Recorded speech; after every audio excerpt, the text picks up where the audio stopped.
বাজার থেকে একটা জিনিস কিনে আনতে গিয়ে তার সাথে আরো অনেকগুলো জিনিস কিনে নিয়ে আসার স্বভাবটা কি শুধু মেয়েদের নাকি ছেলেদেরও আছে? আসসালামু আলাইকুম এভরিওয়ান, দিস ইজ মিসালমা। কেমন আছেন সবাই? কয়েকদিন থেকে আমার মনটা শুধু বড়ই বড়ই করতেছে। তো আজকে ভর দুপুরবেলা মায়ের সঙ্গে বের হয়ে পড়লাম বাজারে যাওয়ার জন্য। বাজারে যাওয়ার সময় রাস্তার পাশে এখানে দেখতেছি কি সুন্দর ছোট্ট একটা বড়ই গাছ। এটার মধ্যে কিন্তু ছোট ছোট বড়ই আছে। তো আমার ইচ্ছে করতেছিল এটার মধ্যে ডিল মেরে কয়েকটা বড়ই পাড়ার জন্য। আমার মনটা খুব করে চাইতেছিল বড়ি পাড়ার জন্য, কিন্তু আশেপাশের দোকানগুলোর মধ্যে মানুষ ছিল যার কারণে গাছটা থেকে আর বড়ি পাড়তে পারিনি। এমন অনেক ফল গাছ আছে যে ফল গাছগুলো দেখলে ইচ্ছে করে একটা হলেও ডিল মেরে দিই, তার মধ্যে একটা হচ্ছে বড়ই গাছ। তো যাই হোক, আমরা চলে আসছি আমাদের উপজেলার বড় বাজারে, আর এটা আমাদের গ্রাম থেকে 2 থেকে 3 কিলোমিটার দূরে। আর আজকে বাজারে আসার একটাই কারণ, সেটা হচ্ছে বড়ি কেনার জন্য, যেহেতু আমার অনেকদিন থেকে বড়ি খাওয়ার খুব ইচ্ছে করতেছিল। এই বড়ি নেওয়ার জন্য এখন এত দূরে আসা। আমাদের গাছের বড়িগুলো যেহেতু এখনো অনেক ছোট ছোট, তাই বাজার থেকে এখন কিনে নিয়ে খেতে হচ্ছে। এই যে বাজারের বড়িগুলোর কিন্তু ওনারা এখন অনেক দাম রাখতেছে, যেহেতু গ্রামের বড়িগুলো এখনো অনেক ছোট।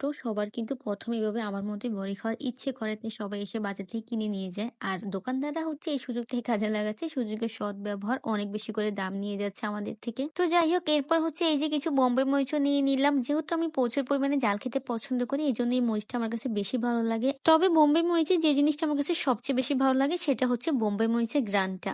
কি যে মজার একটা ঘ্রাণ। তো যাই হোক, এরপর এই যে শুরু হয়ে গেছে বড়ই কিনতে এসে আরো অনেক রকমের বাজার করা। আমাদের মেয়েদের দ্বারা মনে হয় না এটা কখনো সম্ভব হবে। বাজারে আসছে একটা জিনিস কেনার জন্য আরো একটা জিনিস কিনে নিয়ে বাসায় গেছে, এটা মনে হয় না কখনো হবে। তার সাথে যারা কত জিনিস নিয়ে বাসায় পৌঁছাবে বলা যায় না। আর এই কাজটা কি শুধু আমরা মেয়েরাই করি নাকি ছেলেরাও করে? অবশ্যই কমেন্ট করে জানাবেন ভাইয়ারা। এতক্ষণ তো খুশি খুশি বাজার করতেছিলাম, কিন্তু একটা জিনিস আমার মনটাকে খুবই খারাপ করে দিল। এই যে ফুলকপিটার দাম নাকি 60 টাকা, যেখানে ফুলকপি খুবই কম দামে বিক্রি হচ্ছে, ফুলকপি নষ্ট করে ফেলতেছে সবাই, আর এই ফুলকপির দাম এখন ওনারা 60 টাকা রাখতেছে। এটা আদৌ সম্ভব? এই সময়ের মধ্যে এসে ফুলকপি 60 টাকা বিক্রি হচ্ছে? আমি জানি না উনি কি বুঝে দাম করতেছে। ওনার সাথে আমি অনেক দামাদামি করছি, কিন্তু উনি 60 টাকার নিচে ফুলকপি দিবেই না। আমার মনে হয় না কোনো জেলাতে কোনো বাজারে এত দামে ফুলকপি বিক্রি হয়। যদি বিক্রি হয়ে থাকে আমাকে অবশ্যই কমেন্ট করে জানাবেন, আমি মনে একটু শান্তি পাবো। যাক, এরপর মা আমাকে কিছু কোয়েল পাখির ডিম কিনে দিয়েছে। এটা ছোট ছোট হওয়ার কারণে এটা খেতে আমার কাছে বেশ ভালো লাগে। তো এরপর হচ্ছে কিনে নিলাম মিস্টার কোরিয়ান নুডলসটা। এটা তো আমার খুবই পছন্দের একটা খাবার। তারপর চলে গেছি কসমেটিক্স এর দোকানে কিছু কসমেটিক্স কেনার জন্য।